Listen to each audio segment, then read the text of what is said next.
Chapter 2: Parting of the Ways. When we began our project in Wales, it was in my mind that the income from our flower shops in Bayswater and Knightsbridge would support us whilst we slowly established ourselves. It was on that assumption that I had approached a bank, Hambros Bank, to provide a loan of £9,000 to complete the purchase of Cumcraigie Flower, the small hill farm we had found. Fortunately, the bank was willing to lend the money using the farmer's collateral, and it had initially set an interest rate of 22% on what we were going to borrow. The day before the actual completion of the contract, I went to pay the bank a visit. On arrival, I asked one of the cashiers there if I could see the manager. "Oh, that won't be necessary," I was told. "Your papers are all in order and have already been sent to the solicitors for completion of the purchase." "Nonetheless," I said, "I would like to speak with the manager." The girl appeared reluctant to do so, but she did contact him and he agreed to see me. I then posed him a question. "You know, we're going to start as a charity, yet you're asking us to find 22% interest on top of what we've borrowed. Don't you think you should be charging us far less rather than this colossal sum?" He looked at me in astonishment. "I'm amazed you've waited until this moment." Well, the truth was, it hadn't really sunk in until then that we would have to find such large sums of money. "So what amount should we be charging?" he asked. 1.5% above the bank rate, I told him, and the bank rate at that time was 7%. Our meeting then ended with the bank agreeing to draw up a new contract, charging me only 9% interest on our loan, and both these documents we still have in our possession. For the first 2 years or more, therefore, apart from all the necessary work in establishing ourselves in Wales, I kept up a routine of going backwards and forwards to London so that I could administer the flower business. In those days, it was £5 for a day return ticket, and I would leave very early in the morning to go and do this, to help in the flower shops, because I was still a director of the company, and I took that responsibility very seriously. I would meet the staff and deal with everything. That was my job. And if an opportunity arose where I could organise my visit during an exhibition, we had a lot of exhibition contracts then, I would do that and assist with the flower and plant arrangements, as well as all the other exhibition work in the different halls. The Daily Mail exhibition was one of these I can remember, and I found it very exciting and enjoyable because I love work. I love creativity, and this was something that, if I had to start all over again, I wouldn't mind at all, looking after the gardens and caring for life as we are now doing with the creation of the hospice. This routine continued until it became apparent that instead of the flower business supporting us, it was us who were supporting the flower business, and everything was going in quite the opposite way. Now that I was no longer a constant presence in London, my business partner, Joe, was having very different ideas on how to run a business, and this clashed with my own personality. Not only did I want security in every sense, I also wanted fair play for those like our flower suppliers with whom we were doing business. It ended up with me writing to our solicitor. "Would you please send Mr. Upton my 50% of the company, as well as my insurance cover for £5,000. He can cash it and do what he wants with it, but I'm going to leave the company. I don't wish to be associated with it anymore." Somehow or other, I felt that now was the time when my interest on the material plane had to be separated from my spiritual work. Living with us at the time was a wonderful old lady, Annabel, who I had met and helped when I was living in London. She was deaf and dumb, but to my mind, she was neither deaf nor dumb. She was a most intelligent, compassionate, and understanding person. When we moved to Wales, she made up her mind to follow us and so wound up her affairs to come and join us. She became our first sister, Sister Annabel, and she knew of the financial commitment that I had taken on in order to establish the community. She approached me one morning and in her inimitable way, she said, "I want to give you an envelope. Let me go by my chalet and bring it to you." She also asked me not to open it until she had returned to her chalet. Well, I knew what was it, because she had put into this envelope a cheque that was made out for a sum of money large enough to more than wipe out our debt. Not only that, she had written it out in my name. I had terrible fears about this. I didn't feel I had the right to accept such an amount from an old lady, so I referred it to the Lord. "No, she wants to give it to you," he told me. "You haven't asked for it, and you can accept it for the benefit of the community." Having resolved my dilemma, I went and spoke to Annabel. "Through your generosity, you have given us peace of mind and enabled me to pay off the balance of our bank loan. It also allows us to set in motion the future of this community. I therefore have no right to the ownership of this property anymore. I shall now write to my solicitor asking him to begin the procedure of transferring the ownership to a trust."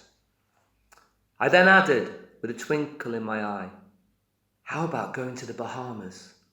She roared with laughter because she knew I was having fun with her.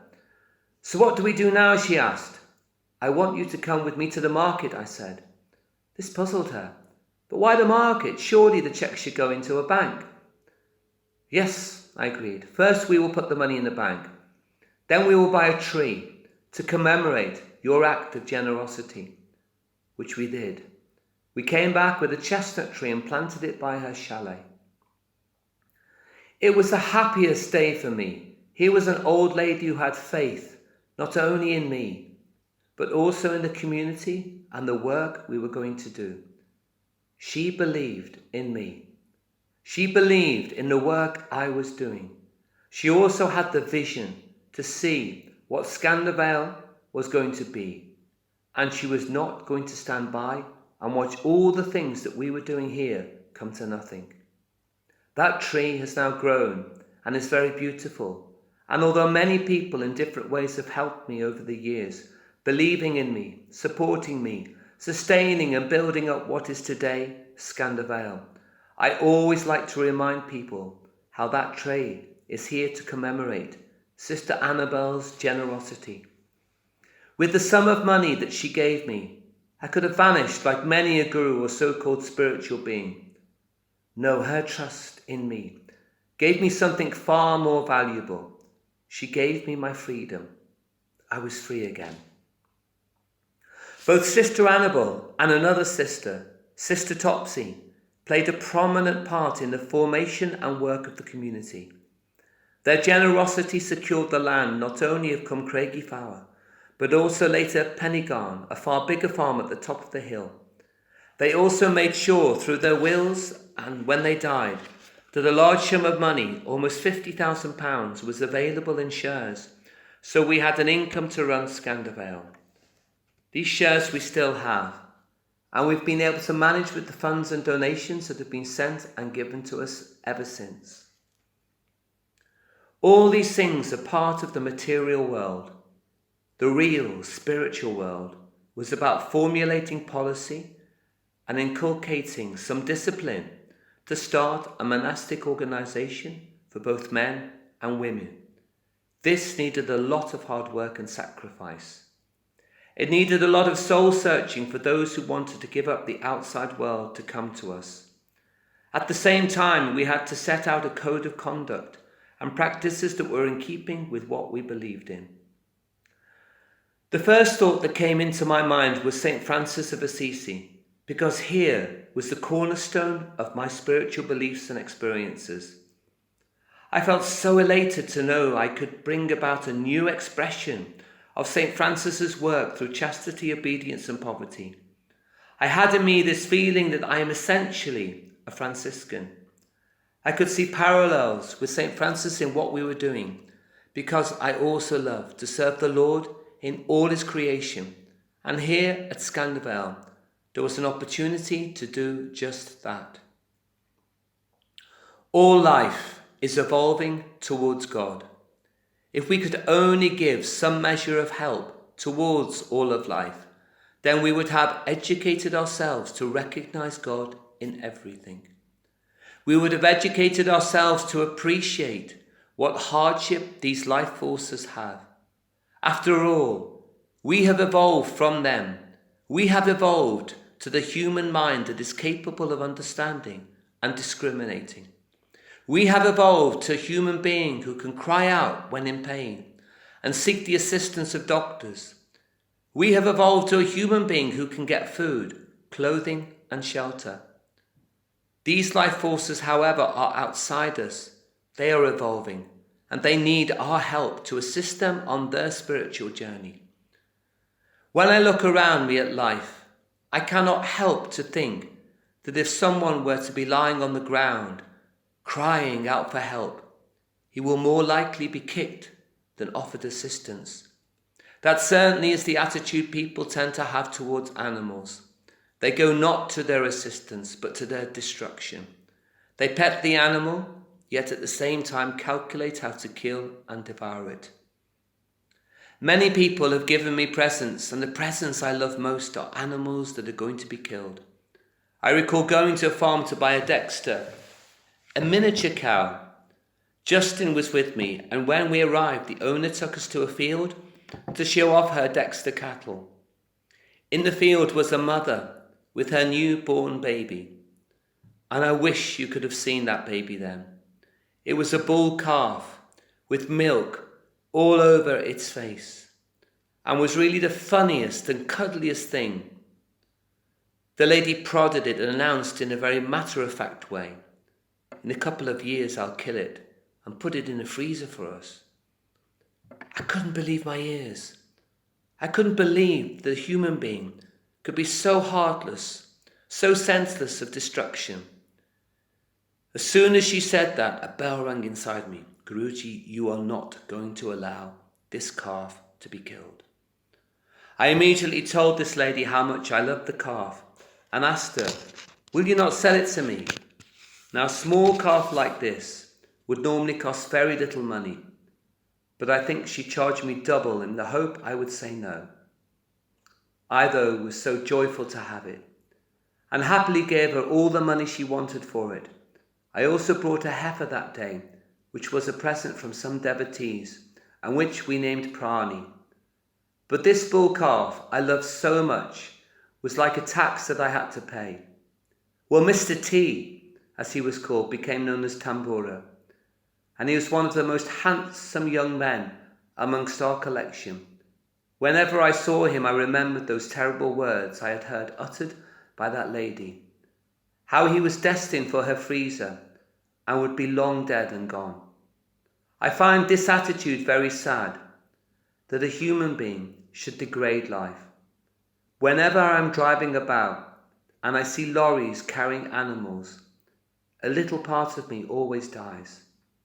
My thoughts are that they won't suffer too much, and I lift my eyes to the Lord and commend their lives to him, so that the Lord will receive them. We have at this moment a very old cow. She must be 18 years old by now, and she has given us a lot of milk and many babies.